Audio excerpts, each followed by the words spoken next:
Okay, so it's time for part 2 of my review of the movie Threads. This is amongst the most well-researched film when it comes to the depiction of nuclear war. We're right at the scene where the bombs are about to drop. So let's see what sort of lessons and observations we can derive from this film. As yet, we haven't located all the root vegetable clumps on local farms, but stocks of sugar, wheat, flour and rice are quite good. Attack warning. Is it for real? Attack warning is for bloody real. Is it? Right, get to your stations. Come on, get yourself. Get that generator going. Shut the doors. I want, as soon as you can, every single scrap of information you've got on casualties first. I must have that. Get your heads down. Look, we can't sell you any timber. You'll have to see bosses about it. It's a bloody joinery, not a timber yard. In this scene, they're at a joinery and they're trying to buy timber. This is a very important scene because it depicts how people are going to be scrambling for building supplies anywhere they can get it. He distinctly tells them that this is not a lumber yard, so people are already being forced to go to these other places where you wouldn't expect to be able to buy these things in order to get like even little pieces of lumber, because they're trying to make makeshift fortifications and shelters in order to weather the coming storm. Very accurate depiction. Places like Rona, Home Depot, Home Hardware, all of those places are going to be wiped out when the bombs drop. Sandbags are also your friend when it comes to the end. You can't just do a face like that. Go get a titty sign or something.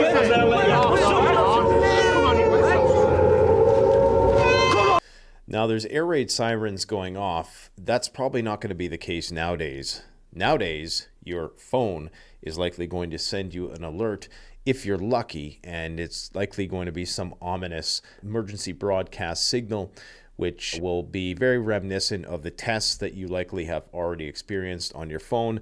That's going to be crazy if and when that happens, because everybody's phones are going to go off at the same time and people are going to go nuts. Get down! So they retreat under a vehicle there. Is that the best thing to do in this situation? Well, you don't know if you got 5 minutes, 5 hours, 5 seconds when these sirens go off. If you don't have a safe place to retreat to underground, they say that what you're supposed to do, if you expect that there's going to be a nuclear detonation, presuming you know the direction of the blast, you want to be lying face down and you want to have your head pointed in the opposite direction of the blast. This is so that your cranium and your vitals won't be directly exposed to the blast wave, and the blast wave will pass over you feet first and pass over your head in that direction. This obviously is not going to save you necessarily, but it might minimize the amount of damage, and it might prevent you from being a fatality and just a casualty.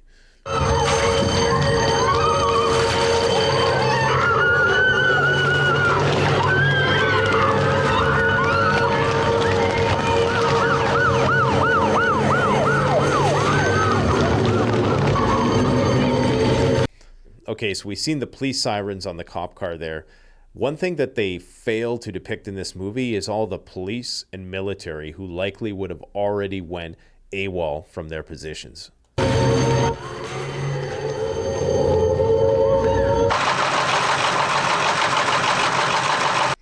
first thing that the Russians do is they detonate a high-altitude nuclear warhead.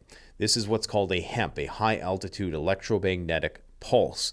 The purpose of this is to knock out all of the electronics within the line of sight. All of this very, high voltage in the tens of thousands of volts is going to couple into all of the power lines and all of the outlets, and anything that is plugged in is going to get fried. And not only things that are plugged in, there's something called the E1 pulse, which will fry individual electronics, and that is why you need a Faraday cage if you're serious about keeping your electronics safe for a situation like this.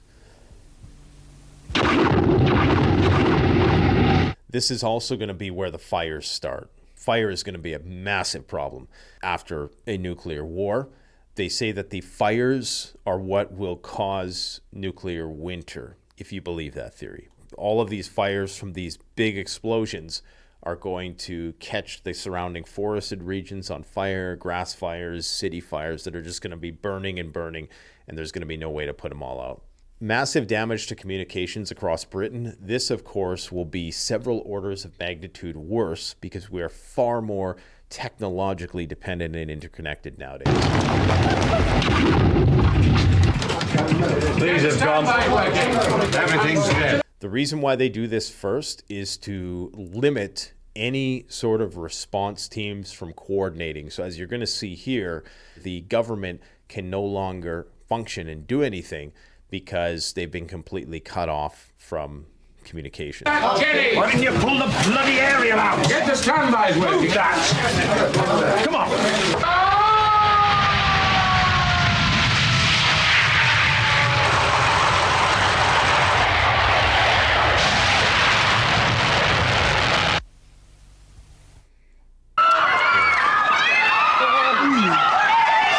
As many people know, you never want to look at a nuclear detonation. It can cause blindness. Some people say that the depiction of this is a little bit exaggerated and you won't be permanently blind. But if you do see a nuke, you want to definitely close your eyes very quickly and not look at the blast. Hell. They don't depict in this, but a lot of vehicles are not going to work when that EMP goes off, especially nowadays where there's a lot of electronics, okay?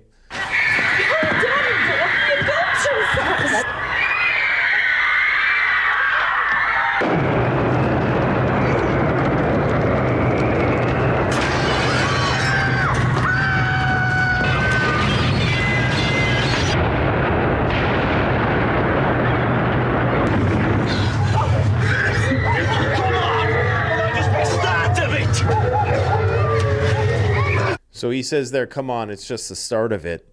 And something important to realize is that these cities aren't just going to get one nuke. There's going to be several nuclear weapons that fall on every major urban center. So indeed, that was a good move by him to...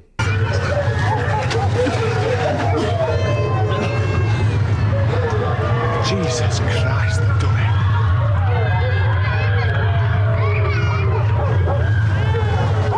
Done it. Where are you going? We'll try and get to Bruce. Think she's all right. Oh, shit. Okay, so here his car won't start because the electrical circuitry is fried from the EMP. Now, they've done tests that shown only about 5% of vehicles will actually be rendered inoperable, and that many of those will actually be able to be fixed relatively easy. But if you think about 5%, consider that one accident on the freeway can back up traffic for miles during rush hour. Now imagine 5% of vehicles, 5 out of every 100 vehicles would be total gridlock.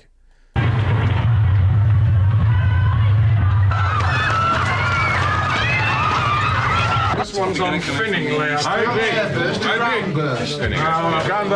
Port train. What was the other one? As far as I know, they have reporting stations all throughout the country. They had this in Canada as well, radiation reporting stations. And they had alternate means of communicating. And they could, of course, relay that information back to the central hub, the government, so they could do their damage estimates and assessments. And that's where they're getting this information from. Hang on, there's something on the airport, I think. When they say 80 megatons fell on the UK, you're talking about 5,600 Hiroshima or Nagasaki equivalents. Now, because these are going to be more concentrated, you're not going to have as much distributed devastation. It's going to be more concentrated in certain places because, of course, they're using bigger warheads. You heard them say an airport was targeted, a power station. Primary target is going to be military bases and nuclear weapon stockpiles, but the secondary is going to be critical infrastructure.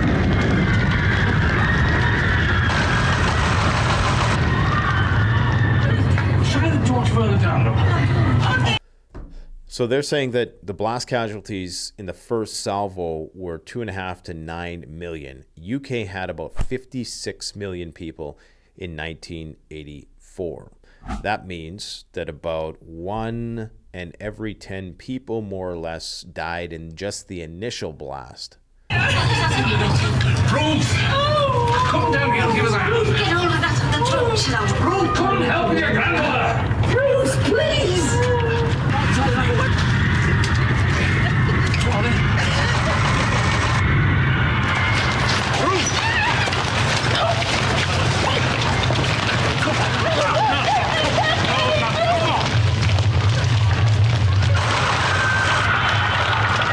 And something else to consider, that throughout this entire time, especially in that period of time, it would become increasingly more difficult to have those de-escalatory channels live, because you're taking out your adversary's communications grid. If you wanted to have like a ceasefire timeout, it becomes increasingly more difficult to get that message across because all of the systems are being destroyed.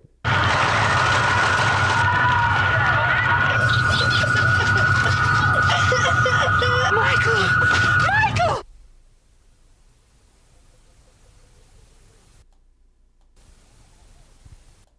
So here we see the milk bottles that the milkman put on the step earlier.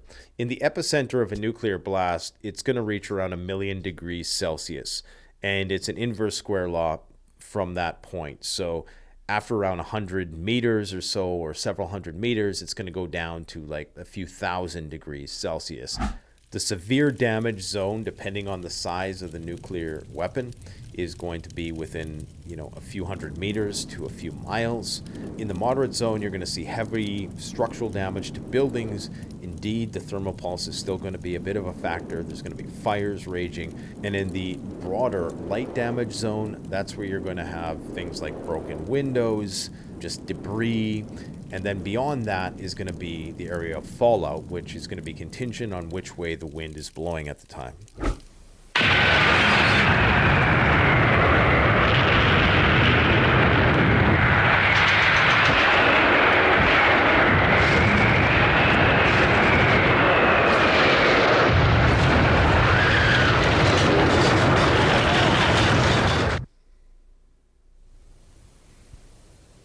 (3,000 megatons, so 3 gigatons of nuclear material, 210 megatons on the UK, which is around 1,300 times the amount of nuclear material that fell on Japan.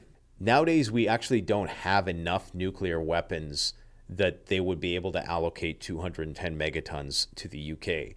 Some people would say that's a good thing, but some people would actually say that that is part of the reason why there is less of a deterrent. At the peak of the Cold War, at the time this movie was made, there were around 70,000 nuclear weapons in existence. Today, there is probably 10,000, and a lot of those might not even be operational.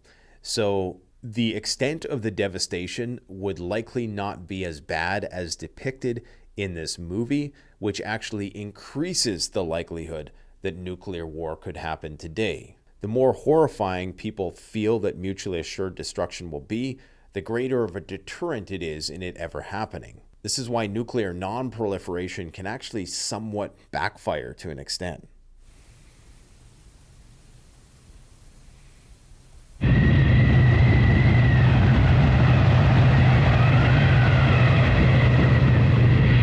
This is when an old stone house would come in very handy. And there's a lot of that architecture in England.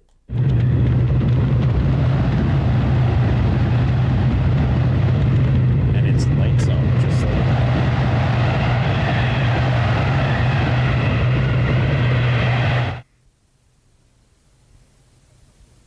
Basically, they're saying here that because there's no real protection against the gamma effects of nuclear fallout, you're not going to get help in the first few days. Quite frankly, ever. Take it easy. Don't move. Don't let anybody else. That's the girl. Well done. What up? You want me along now? Pull the lights. Oh, well done, Gordon. How long can you keep that going? Another 2 weeks, I'm okay. First aid kit, quickly. Okay, so they just kicked on the Jenny, and the guy said that we have 2 weeks of gasoline. Man, they got their work cut out for them. We've lost county again, I think. Aerials must have blown. You're on the roof. Switch the lights from the corridor when you get there. Can we raise any districts? Now, what about radio lamps? Can we improvise an aerial? Oh, well, we'll try. How is it? I can't find this first aid kit. Forget the first aid kit. Bring me something to cover him up with.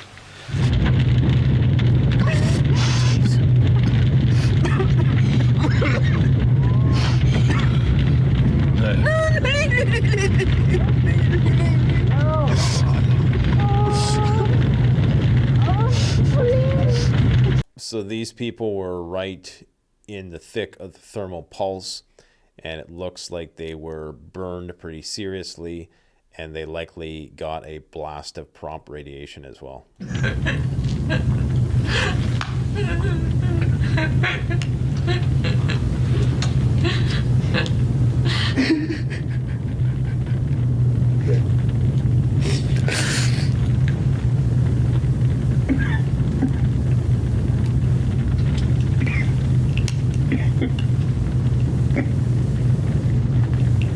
So this woman here is holding her glasses, okay? And this is something that a lot of preppers are concerned about. If you rely on glasses to see, you're going to want a backup pair. You're going to want backup contact lenses. You're going to want to have things called the ad lens. They're an adjustable lens. Have some backup. Because if those glasses break, you're screwed.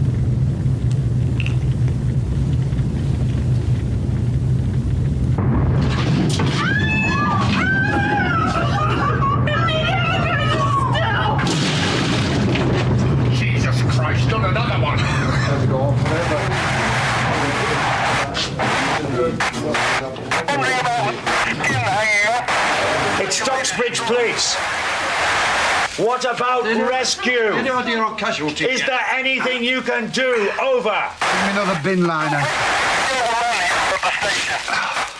What is your radiac reading? What about the depot there?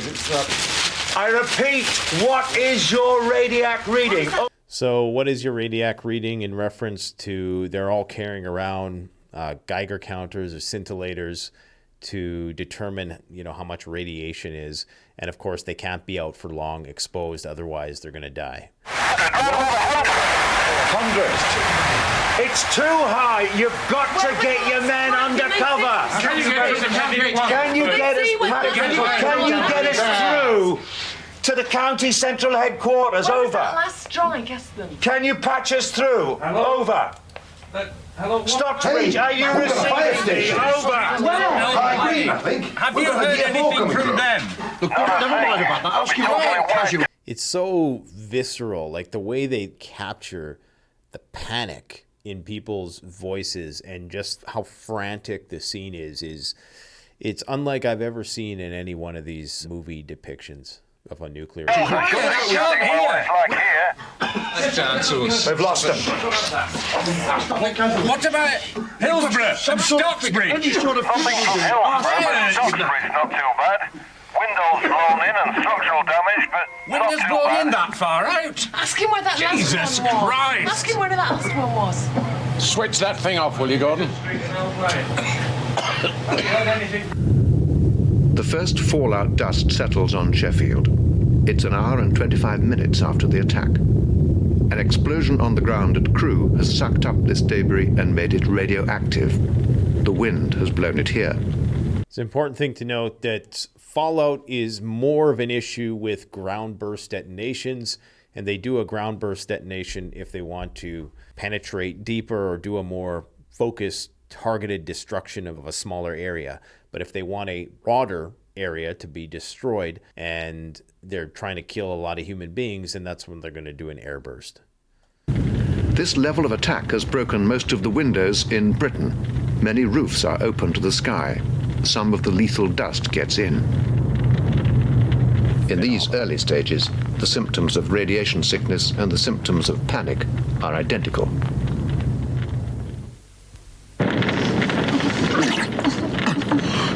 Releasing your bowels, vomiting, it's difficult to say if it's radiation sickness yet.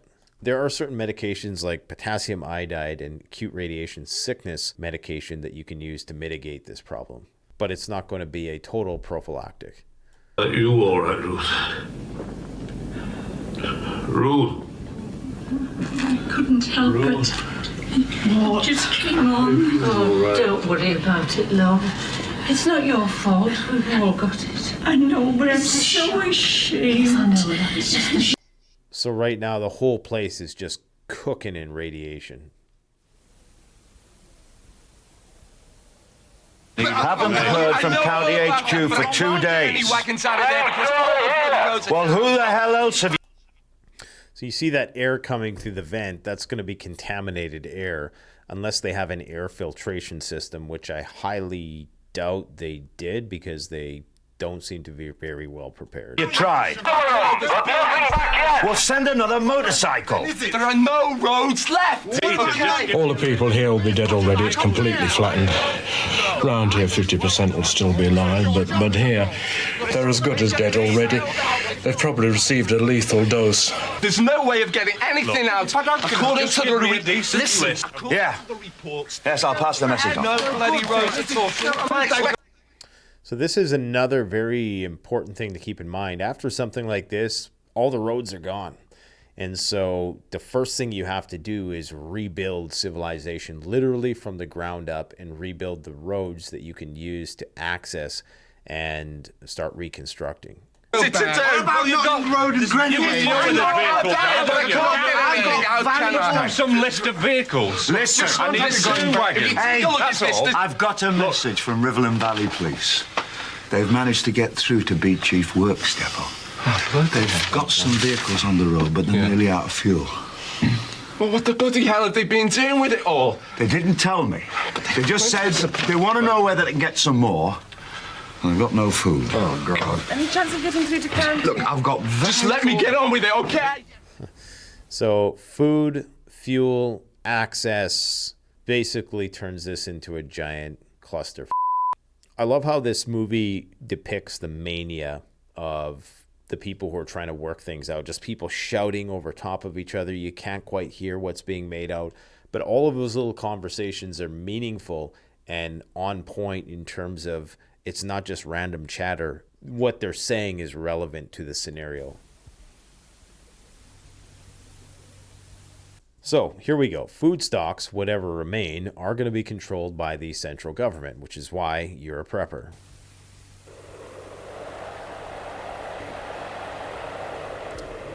So this guy here is obviously patrolling a place that is storing food, and he has a Geiger counter.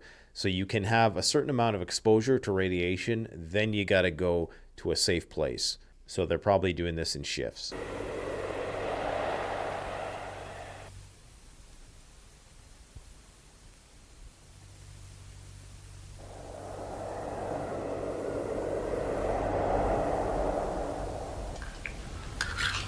See, a lot of the stone structures are still standing.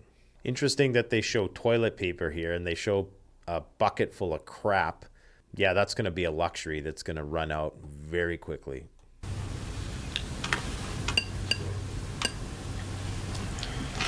Here you are, Mother. Something to eat for you. Better leave her, the rest will do her good. Well, at least it won't go cold. Ruth. Ruth, love. Come on, love. You'll have to eat something.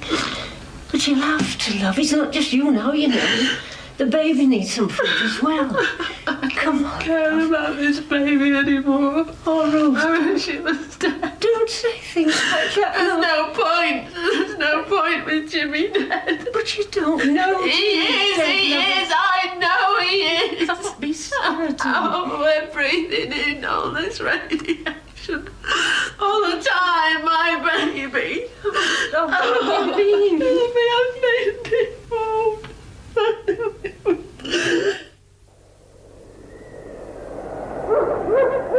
It really depicts the anguish of knowing that you're going to have to bring a new life into the world, and it's going to be this world that you're bringing it into, and there's a good chance that there's going to be birth defects now because of the radiation, and you very well could die during childbirth.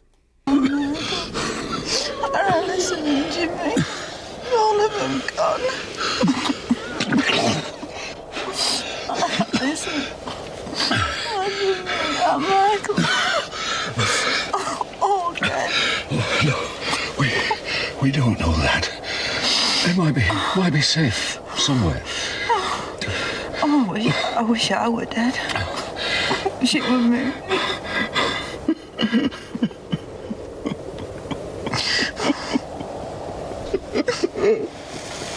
I wish I could swap places with them.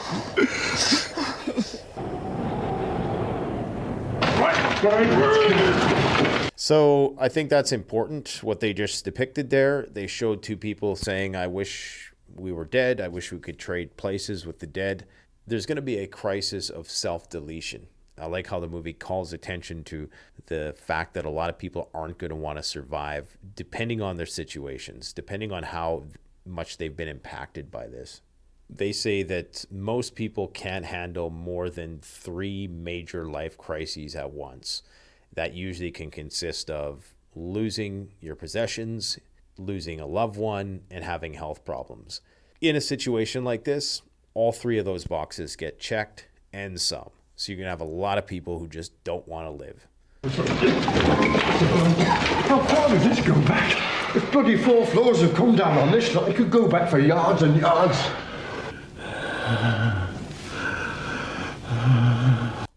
So that part of the movie just highlights the fact that many people are going to be buried under rubble and entombed under rubble. Many will still be alive. There's going to be a lot of bodies exhumed from the rubble in the weeks and months following an event like this. Try it again, Gordon. Still nothing coming through. It must be blocked further up. How much stuff do you think's on top of us? Most of town hall, I should think. Well, when will you be able to get to us? Can't get lifting gear. What about the army? What about military? We've not heard from Casualty If yet. we don't release some food soon, we'll never get things under. You see how they depict there that the guy is out of cigarettes? This is why you quit smoking. The last thing you want to deal with is kicking an addiction during a crisis like this. It's bloody hopeless. I've got starving mobs in Shallow, Ecclesfield, Look, it's not our decision anyway. It's up to Zone to authorise the release of buffer stocks, and then it becomes a county We decision. can't get through to What are we going to county. do? Let them starve? Look, even if we did have the authority... Well, we're on our own. You've got the authority. But bloody time you did something with it. Look, what's the point of wasting food on people who are going to die anyway? I agree with Clive. So this is where the government starts to convince itself that they're more important than everybody else. From an objectivist point of view, they may actually have a point here, because if you're the only body of people who are organized and capable of rebuilding society, then, you know, there's an argument to be made that you should be entitled to the food, as unjust as that might seem to all of the rest of us. These are the debates that they're going to be having in the government. The food stocks are not going to last long. A lot of people just didn't stock up. How could they? The bloody shops were empty. And now they're coming out of the shelters. I know it sounds callous, but I think we should hang on to the little food we've got. And I need that food to force people to work. There's about 2,000 of them outside Roxbury Fire Station. Go and make us a cup of... You see what she said there? She said we need that food to force people to work. So people will be paid with food, going back to the barter system where you trade your human resource for sustenance. Come with me yourself, and not your bloody wife, you know. You better get a fag.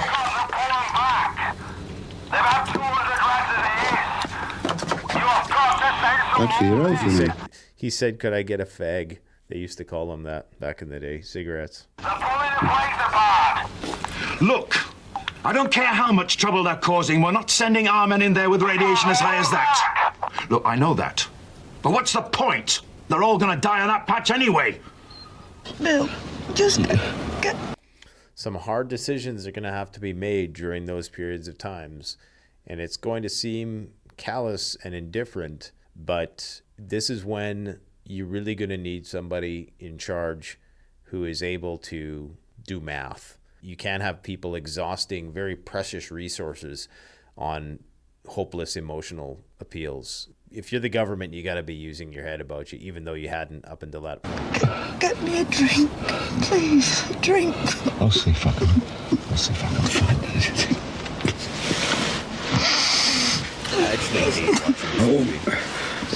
I won't be long.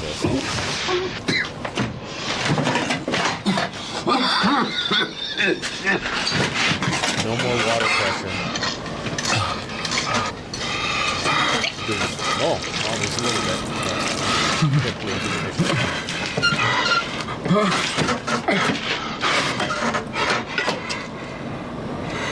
Water pressure will be non-existent at this point. This is why they advise people to fill up anything you can when a crisis happens, because without electricity, the water pressure goes to zero very quickly, especially the more people that are using it.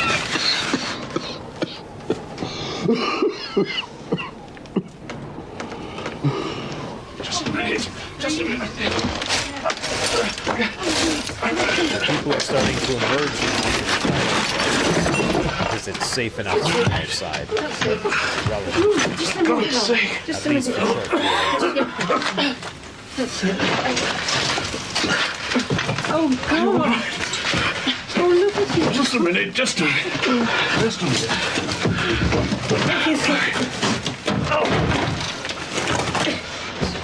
Can you manage that?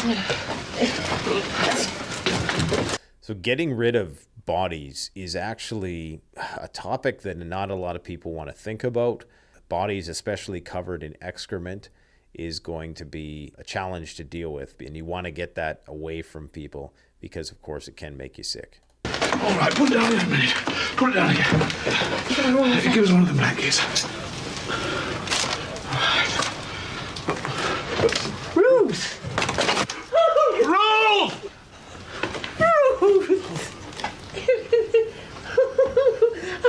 So Ruth has just basically abandoned her family. She just left. I guess she thinks that they're going to slow her down, and she's probably right.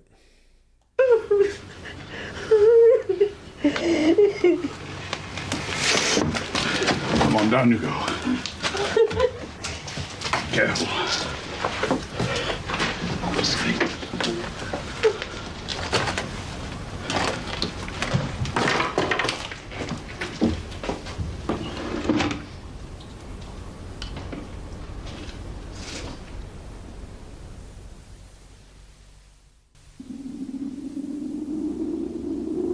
At 10 days, if Ruth is out there walking around, the fallout might not be that bad.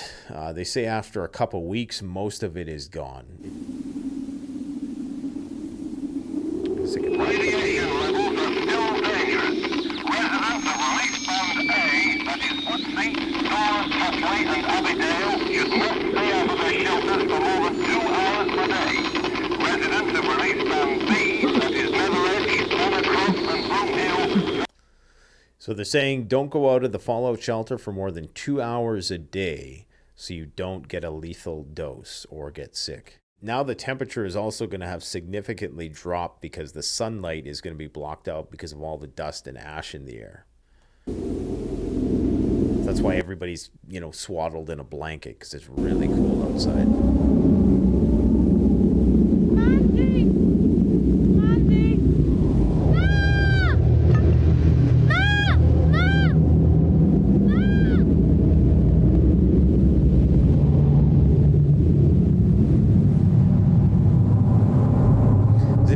Contrast there where you had the man playing with little toys as if he'd become infantilized and almost retreating to the fetal position mentally, and the kid was out, not necessarily acting like an adult, but he was out and about, not being a kid. That's kind of showing, I guess, that the old generation is not long for this world end.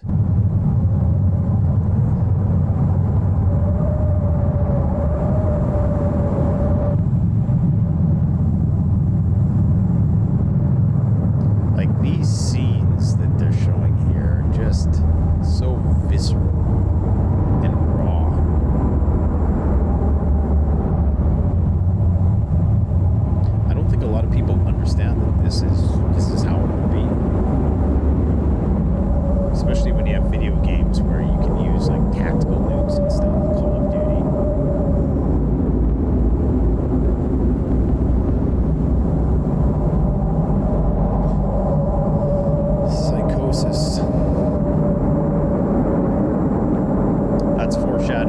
worse because this woman with her dead baby, Ruth, is thinking about her future.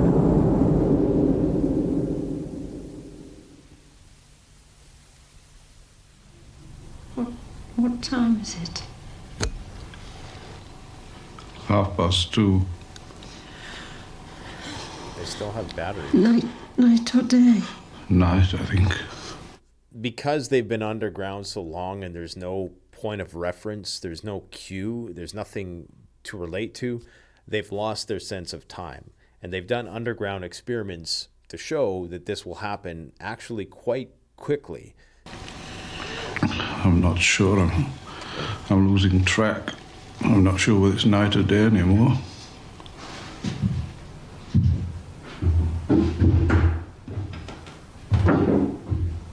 Here we have an intruder in the house, and it's right around that period of time where people are going to start walking around and looting and stealing.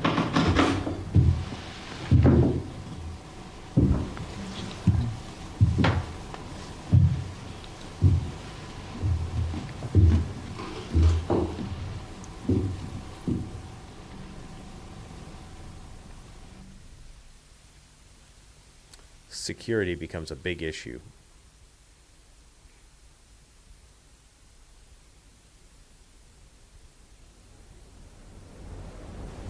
Hanging in the atmosphere, the clouds of debris shut out the sun's heat and light.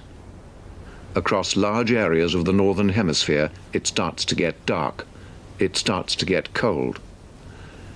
In the centers of large land masses like America or Russia, the temperature drop may be severe, as much as 25 degrees centigrade. Even in Britain, within days of the attack, it could fall to freezing or below for long, dark periods. This is why you need to stock up on firewood, folks.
So they're going to use riot control agents, so this is another reason why you need a gas mask. If you plan on looting government aid centers. Of course, you're a prepper, so you won't do that.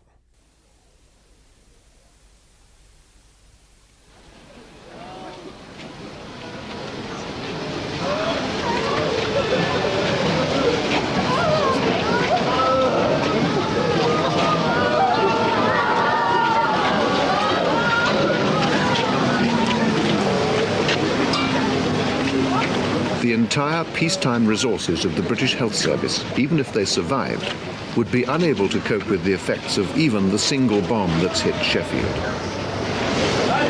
The entire peacetime resources of the entire country could not deal with one bomb that fell on Sheffield.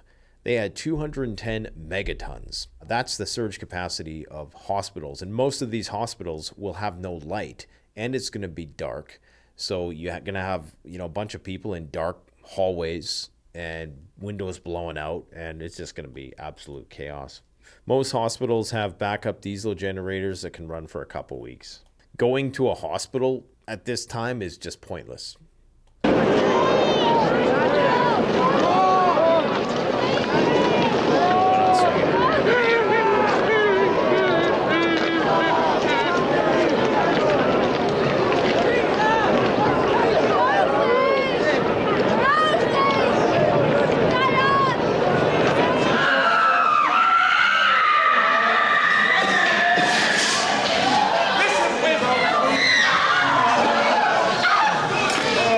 One thing that maybe doesn't get enough attention in these movies is healthcare workers and how many are actually going to abide by their Hippocratic oath and stay the course and maintain their position.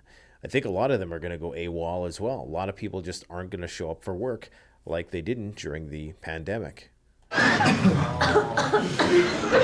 By this time, without drugs, water or bandages, without electricity or medical support facilities, there is virtually no way a doctor can exercise his skill. As a source of help or comfort, he's little better equipped than the nearest survivor. We've no choice as far as I can see. Can't we get any food from outside? Where from? We've told Candy and everybody's in the same boat, haven't they? What about the broiler? Trouble is, we can't contact Rockley or Airsbrook, God knows what. By the looks of some of these guys, they don't need to be eating any food anytime soon. They're good for at least a few months. What's happened there? Probably been raided. What do you think, Doctor? We'll have to cut their rations. I've worked it out there. 1,000 calories for manual workers and 500 for the rest. 500? 500? That wouldn't keep a flea alive. Should we be bothering to keep anybody alive if they can't work? A lot of people are going to die anyway. It's back to survival of the fittest, I suppose. Survival of the fittest. That guy is like 350 pounds. But hopefully he's got a good head on his shoulders to make up for it. What is that in terms of food then, 500 calories? Takes 2,000 calories a day just to maintain your body weight in the best of times. If you're the average person, a person working out in the fields, 3, 4, 5,000 calories a day would be needed. They're allotting 1,000 calories a day. Basically, you're going to work yourself to death. I don't know, a few slices of bread, some soup, a lamb chop, a treacle tart, a few pints of beer.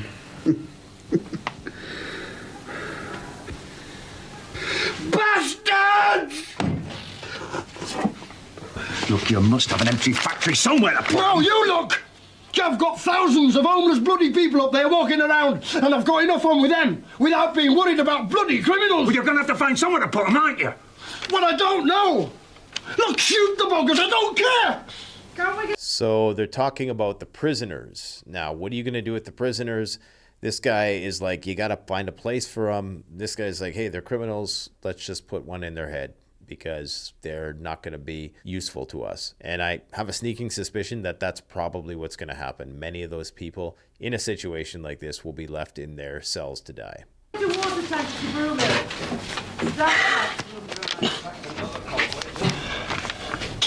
Oh, Christ, Steve. This should have been sorted out days ago, yeah. What about the rest centres? Can we not tell them to make their way there? No, there'd be no point. Look, they'd be overrun anyway. Certainly not. What about tents? I don't care. Any tents we could use? What, tents? How the hell should I know? Look, if you want to know about tents, go and phone the bloody Boy Scouts. Oh, piss off, will you? You're not the only one under pressure. I bloody know. You sort it. The last 2 weeks. And what the hell are you doing about digging us out? That's what I'd like to know.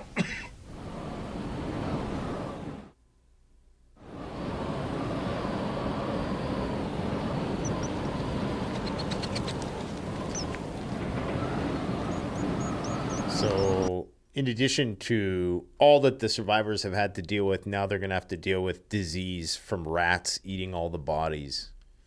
Yikes.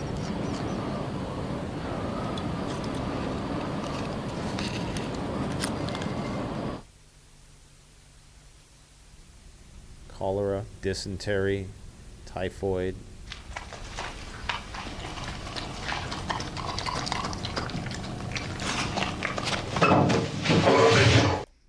So these wild animals are going to be walking around eating dead bodies. That's cats, rats, dogs. Wild dogs are going to be a problem, especially if they get the taste of human flesh. Then they're going to think that they can eat it. Yeah, what a stink. Let's get out of here. Gonna puke. These guys clearly just went and looted that place where those people have died downstairs.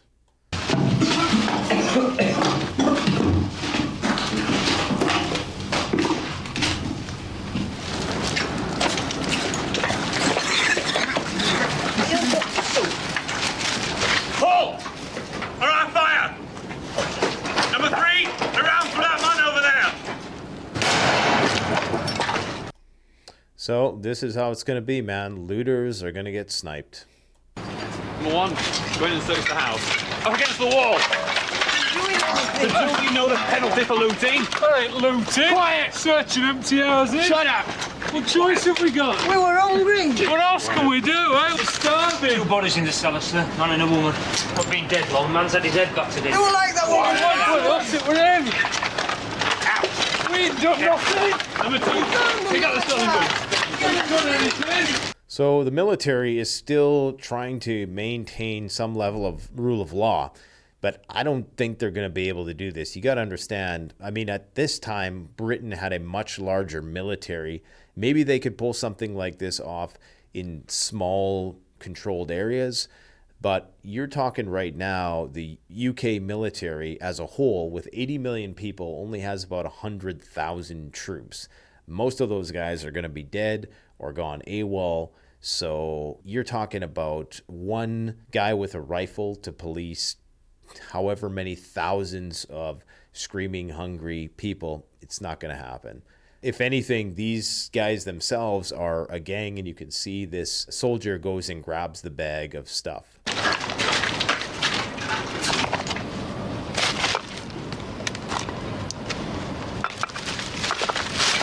We're only after a bit of food. Check the house and search the body.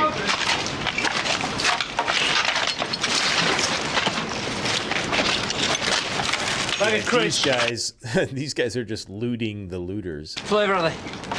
Frog top top. They fucking would be. I hate them. Come on.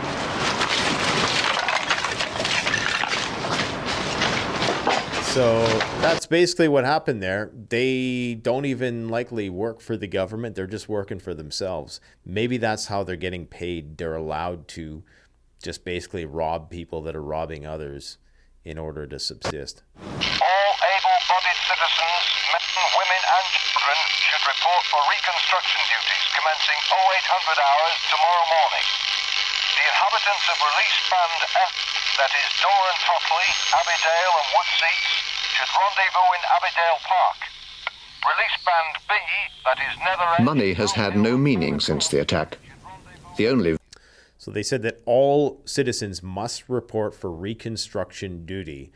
So that means that if the guys with the guns see you and you're not doing what they want, you'll be punished. Even if you're probably self-subsisting, because of course anything you have, the government is going to try to expropriate. The only solution here for a prepper is to live far, far away from any form of government. viable currency is food, given as reward for work or withheld as punishment. In the grim economics of the aftermath, there are two harsh realities. A survivor who can work gets more food than one who can't, and the more who die, the more food is left for the rest.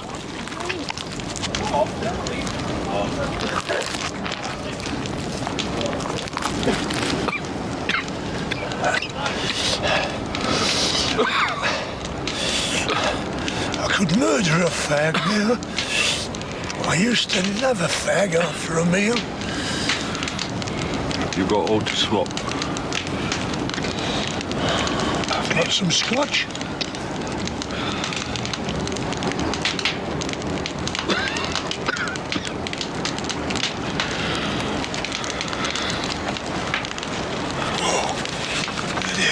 Might as well get drunk. So what they were trying to show there was a barter, right? So one guy traded him a smoke for some scotch. So here they're trying to depict people burning the remnants of the old world to stay warm.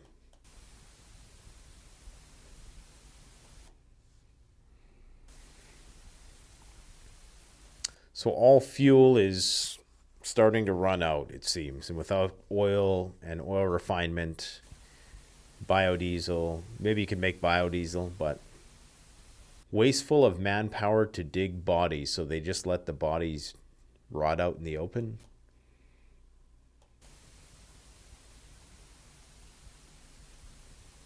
That's something people don't really think about, right? Like how many just dead bodies would be around.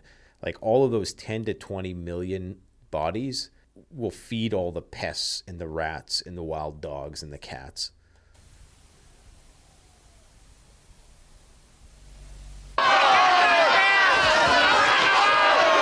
Detention camps are improvised to cope with looters. Their numbers are growing.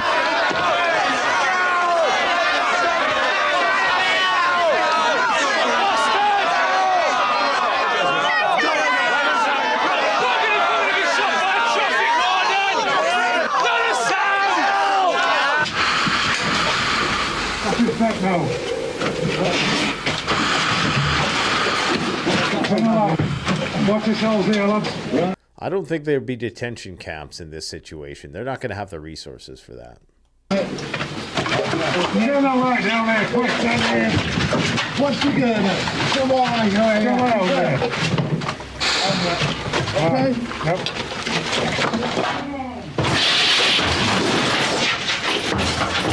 So they finally made their way to the guys who were in the government bunker, and it looks like they're all dead.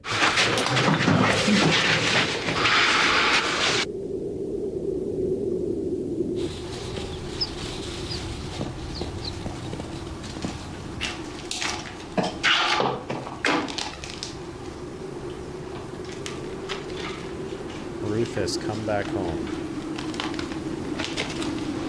Where else is there to go, right?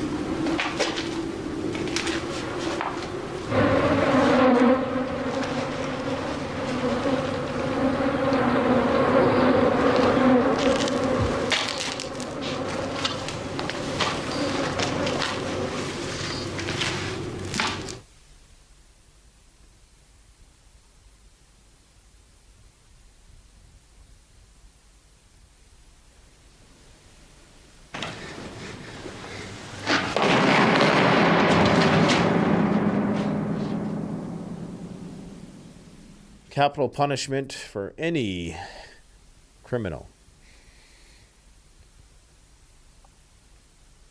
And the thing is, they probably won't even have the bullets to waste for that, so they're going to have to do it with a knife or something.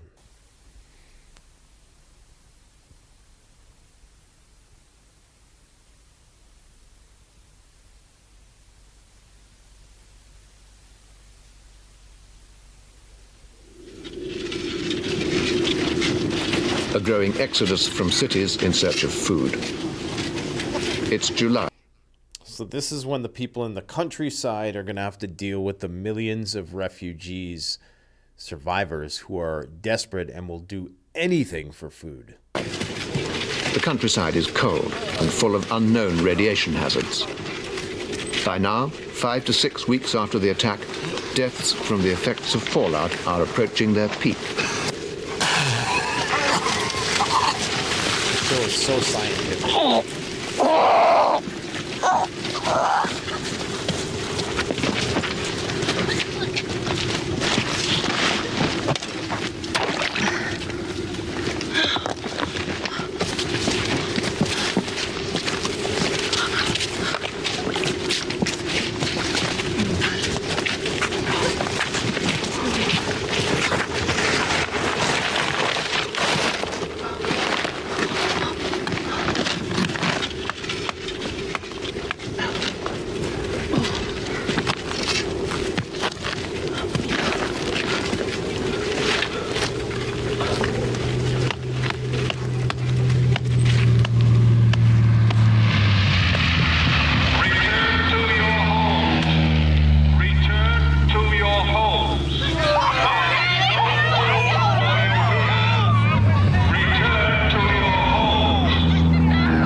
The government is still trying to throw their weight around from an airplane by the sounds of things. And I think this is quite accurate.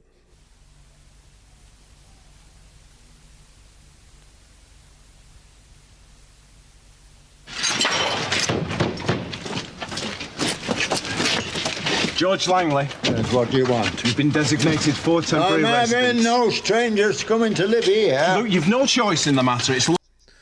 So the government has designated this guy's home as a temporary residence for all of these people.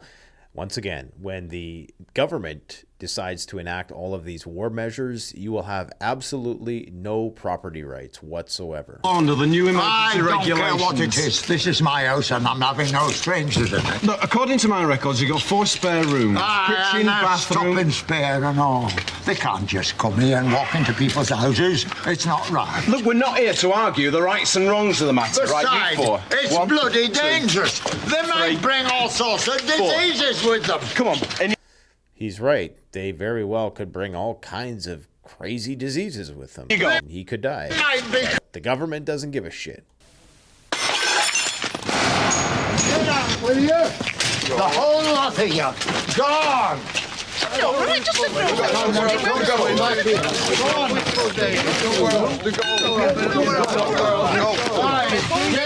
whole lot of you. So the guy clearly had a firearm, and he told them people to kick rocks. Go.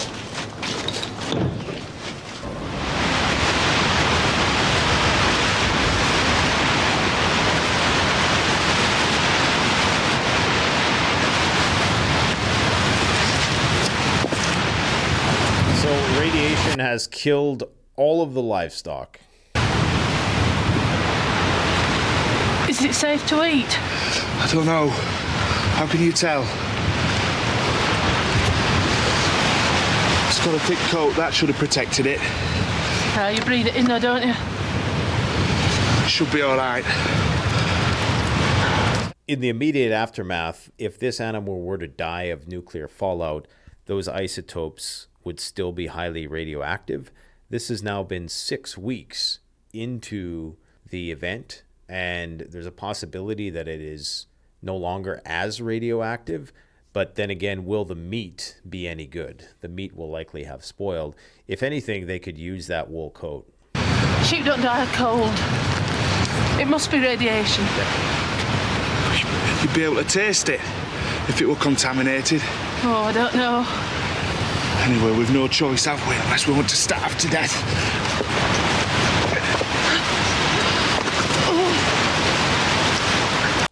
At least cook the meat. If there's plenty of stuff to burn around there.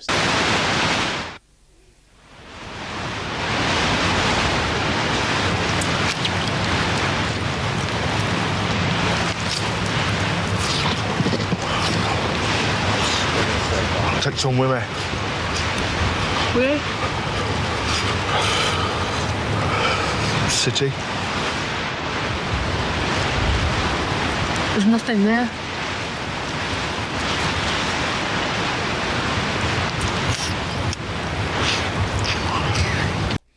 People think that they wouldn't be able to do this because it's gross to have uncooked food with no salt. But I think in this type of situation where you're starving, that will probably be the best tasting thing at that moment in time. You're not thinking about taste. You're just thinking about sustenance. No. Dales. That's why cannibalism is so scary.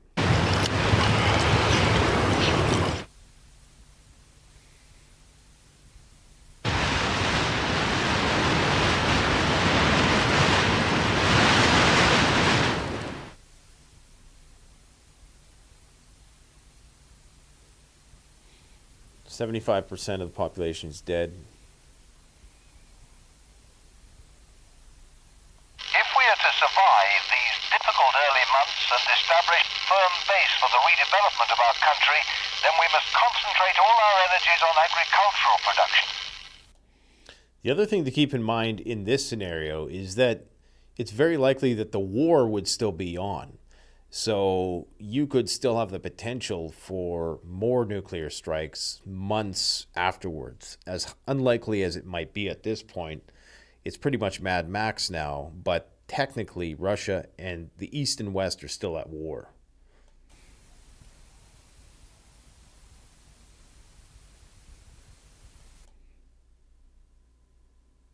So again, that attack in spring meant that there wasn't anything planted. nothing's growing in the soil.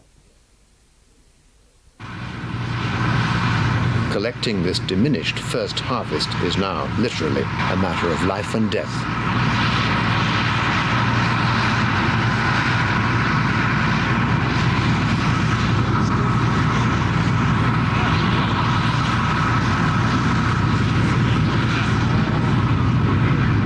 They still somehow were able to grow some food. I think you very likely would have a lot of species going extinct as well.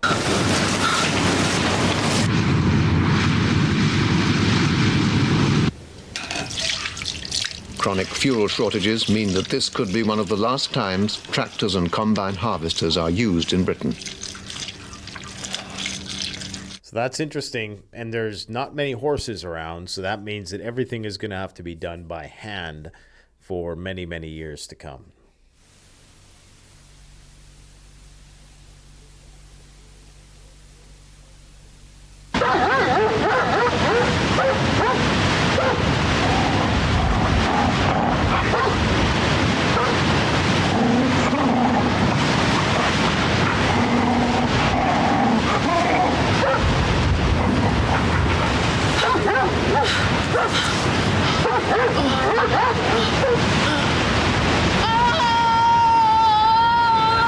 So, malnourished, fetus exposed to radiation, cold, desperate, and now has to give birth without any painkillers, without any doctor. That's a hellish life. Why am I watching this on a Friday? This is a Monday.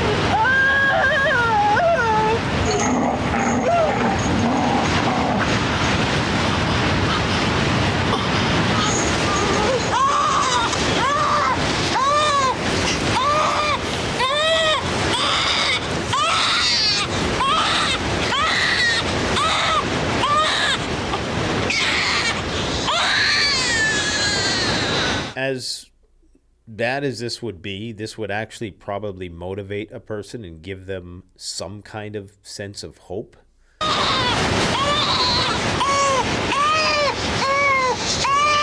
Even the haunting screams of that infant sound different in this environment. It's like it can sense what's going on.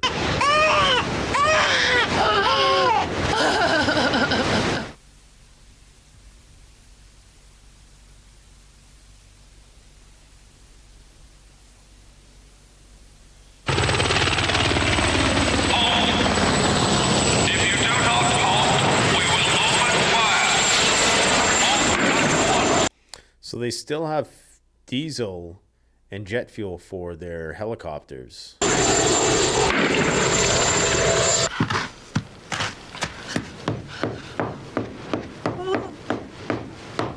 Process these wheat husks.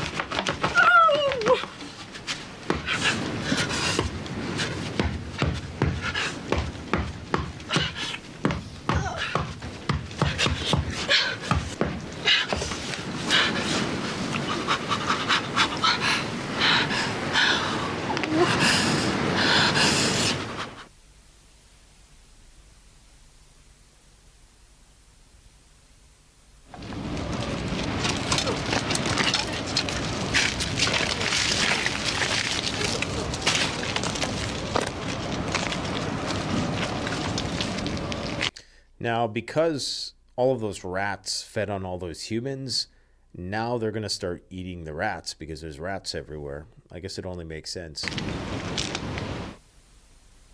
Some rays of sunshine.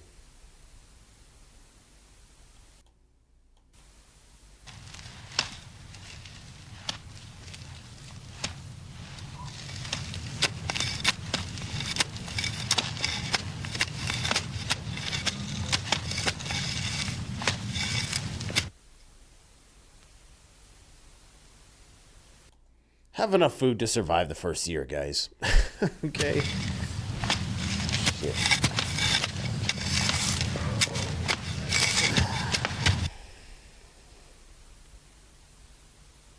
No pesticides.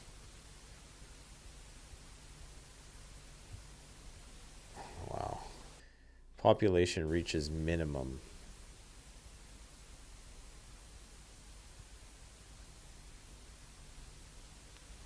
Wow.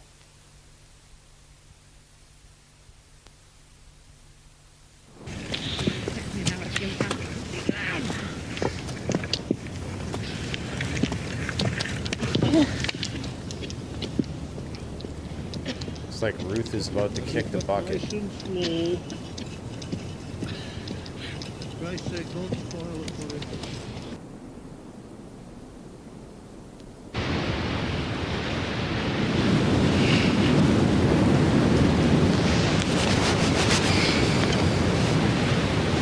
Ruth. Ruth.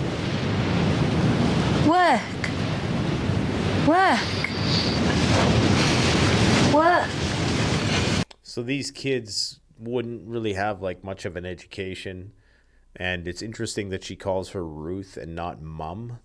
I wonder if that was intentional so that she doesn't develop.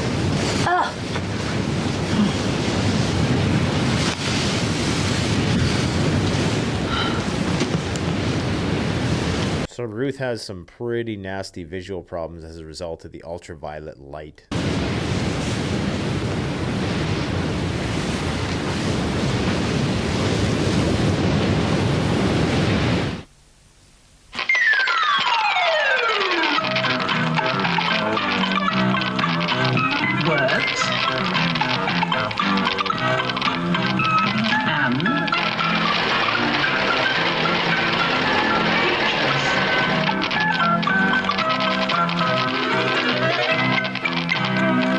So here we see that after 10 years, there's some semblance of the old world in that they're still trying to leverage technology to teach children English.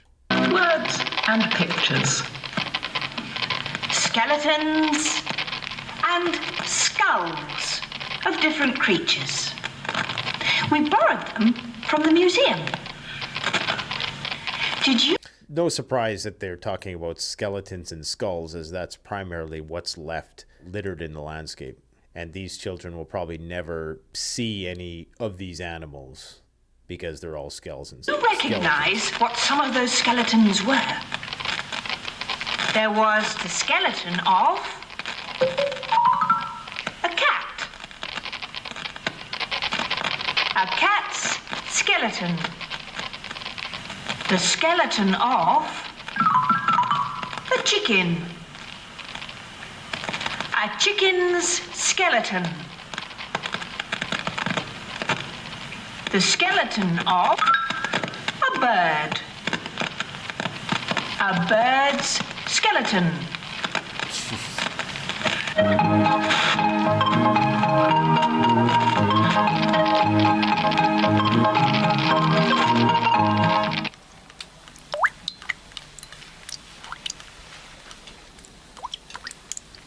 I hate my life after watching this show.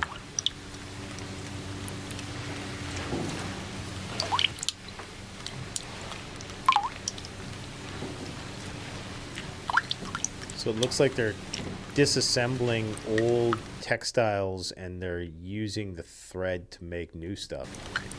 That's interesting.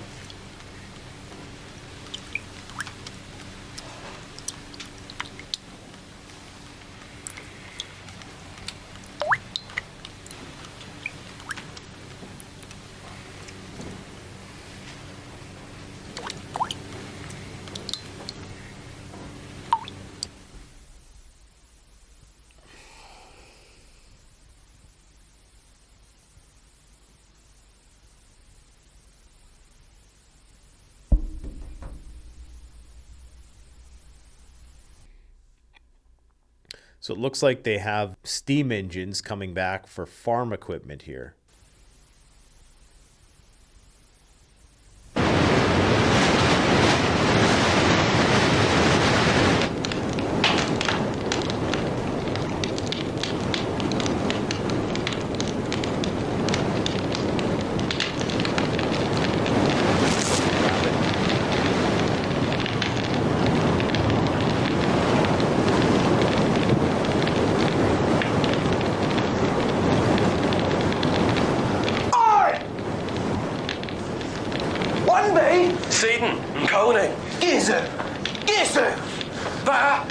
Brian! Best stand officer again!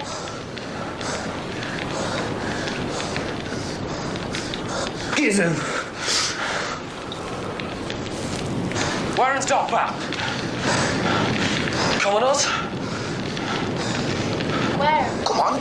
Us place. Gas and Spike. Sharon Coney, eh? Come on. Come on, Sharon Coney. Get us on. Come on. Get us on. Place. Come on. Come on. It almost sounded like they were speaking a different language. I'm not sure if that was like a thick accent. Is it like a feral language or something that has developed now that the survivors are speaking? Come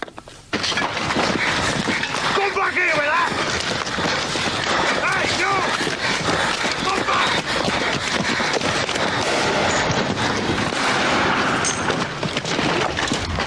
Come back!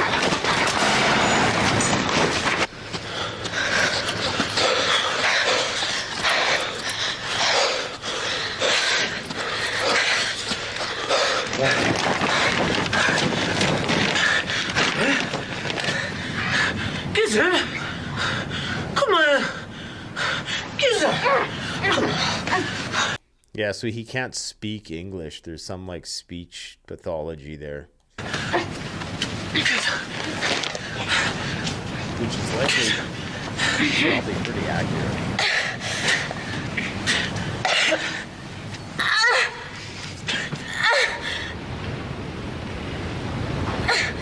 Sounds like he's our worst.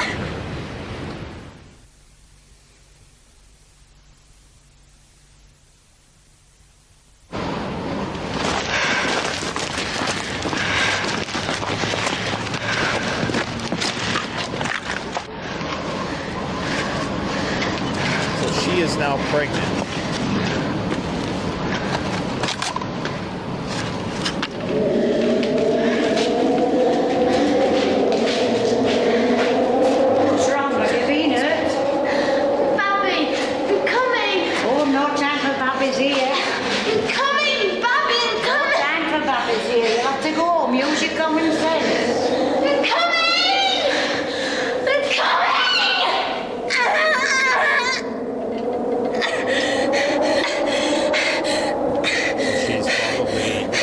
Hit puberty.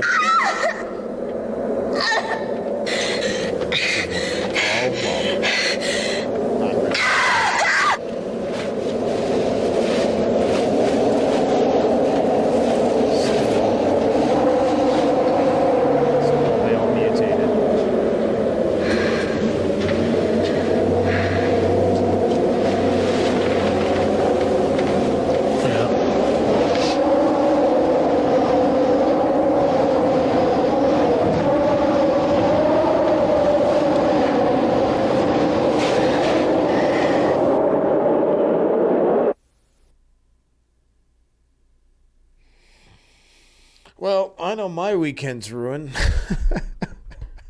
Number one, we have to encourage our governments not to fight a nuclear war. And number two, we have to make excessive amounts of preparation if we're really concerned about this. That is why you go and you watch all of our other videos that tell you how to prepare and what it's going to be like. This, far and away, this masterpiece of a film is the most technical, empirical breakdown of how it's going to unfold from front to back. I don't think you could make a movie today that would be so jam-packed with insights and accurate depictions of what things are going to be like, because nowadays people's attention spans won't allow for something like this. There's another movie that you might want to look at. It's called The Day After. Slightly better production, but in my personal opinion, not nearly as detailed. But those two movies, and I might review that one next, will give us a good insight in terms of what it's going to be like. And this movie is fairly timeless, I would say, in terms of its predictions. Thanks for watching. Don't forget to like, comment, subscribe. And if you want to see more of my movie reviews, go through the links in the description below. Canadian Prepper out. The best way to support this channel is to support yourself by gearing up at CanadianPreparedness.com, where you'll find high-quality survival gear at the best prices, no junk, and no gimmicks. Use discount code PREPPINGGEAR for 10% off. Don't forget, the strong survive, but the prepared thrive. Stay safe.